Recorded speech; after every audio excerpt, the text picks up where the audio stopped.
এই উদাসী মন আমার গেঁথে যায়। বর্তমান সময়ের ছোট পর্দার জনপ্রিয় অভিনেত্রী তাসনুভা তিশা, যিনি খুব অল্প সময়ে নিজের সৌন্দর্য ও অভিনয় দক্ষতা দিয়ে ছবি জঙ্গনে জায়গা করে নিয়েছেন। ফটোশুট দিয়ে শুরু করা এই তারকা কাজও করে ফেলেছেন জনপ্রিয় সব নির্মাতাদের সঙ্গে। টিভি পর্দায়ও নিয়মিত দেখা যায় এই অভিনেত্রীকে। সম্প্রতি এক সাক্ষাৎকারে তিনি নিজের কেরিয়ার, ব্যক্তিগত পছন্দ এবং নানা বিষয়ে কথা বলেন, যেখানে উঠে আসে ঢালিউড সুপারস্টার শাকিব খানের সিনেমায় প্রস্তাব পাওয়ার বিষয়টিও। ওই সাক্ষাৎকারে তিশা তার এক অদ্ভুত ভীতির কথা স্বীকার করেন। তিশা জানান, শুটিংয়ের পরিবেশ বা লাইট ক্যামেরার সেট ছাড়া তিনি চরিত্রের গভীরে প্রবেশ করতে পারেন না। এ কারণে অডিশন দিতে গেলেই তিনি নার্ভাস হয়ে পড়েন, প্রথম দিকে কিছুটা ভয় পান।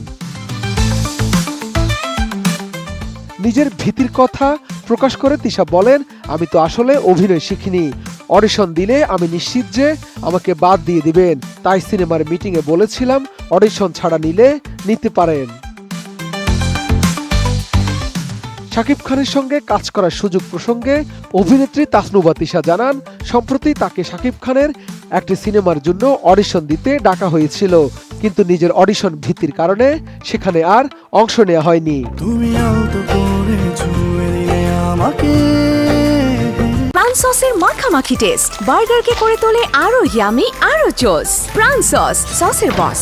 শাকিব খানের সাথে সিনেমা ও অডিশন দিতে না যাওয়ার প্রসঙ্গে তিশা আরো বলেন, শুটিং সেটে সবার সঙ্গে বন্ধুত্বপূর্ণ সম্পর্ক তৈরি না হলে তিনি সাবলীলভাবে কাজ করতে পারেন না, তাই তিনি যাননি। কাজের ব্যস্ততা নিয়ে তিশা জানান, বর্তমানে নাটক এবং মিউজিক ভিডিওর কাজ নিয়ে ব্যস্ত সময় পার করছেন তিনি। সুনামগঞ্জে সম্প্রতি একটি মিউজিক ভিডিওর শুটিং শেষ করেছেন।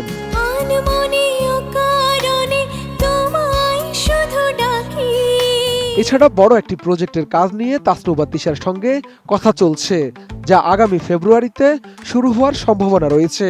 তবে গোপনীয়তার খাতিরে প্রজেক্টটি সম্পর্কে বিস্তারিত এখনই কিছু বলতে চাননি এই অভিনেত্রী।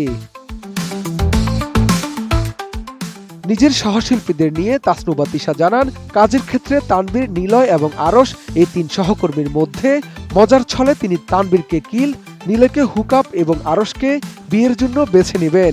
সহকর্মীদের সাথে এমন বন্ধুত্বপূর্ণ সম্পর্কের কারণে কাজে স্বাচ্ছন্দ্য বোধ করেন বলেও জানান এই অভিনেত্রী। তোকে স্বপ্নের দেশে যাব নিয়ে। শাহাদাত রিফাত, ATN নিউজ, ঢাকা।